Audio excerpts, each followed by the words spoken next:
Например, Лјупчо Ѓоргиевски, го гледате, човекот толку не бил активен ко премиер. Вела дека клучни играчи, не една мокна амбасада во Македонија, пред 27 април има 2 средби, најмалку 2 средби во седиштата на Лјупчо Ѓоргиевски, кај што Лјупчо Ѓоргиевски ги добива задачите. Како да делува, што да делува, со кого да делува и што да соопшти пред македонската. Точно е, настапите на Ѓоргиевски на 11 декември, потоа молчењето 5 месеци и сега наеднаш појавувањето со вака прилично засилено темпо индицира дека има добиено инструкции како треба да се однесува и што точно да каже. Односно поранешниот лав Лјупчо сега станува канаринецот Бубе, кој треба да го соопшти тоа што треба да го соопшти, што му е дадено ко задача по партитура, што се вели.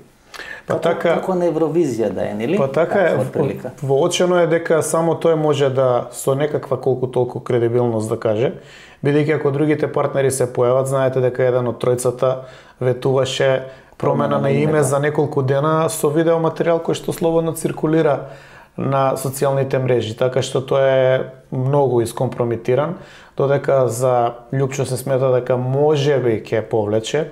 Она што тој го направи на 11 декември е тотален дебакл за нивната трипартитна коалиција, меѓутоа голема штета за ВМРО-ДПМН, бидејќи во тоа техничко менување на бројките, тие 25.000 гласови значат можеби 3 или 4 пратенички мандати за ВМРО-ДПМН.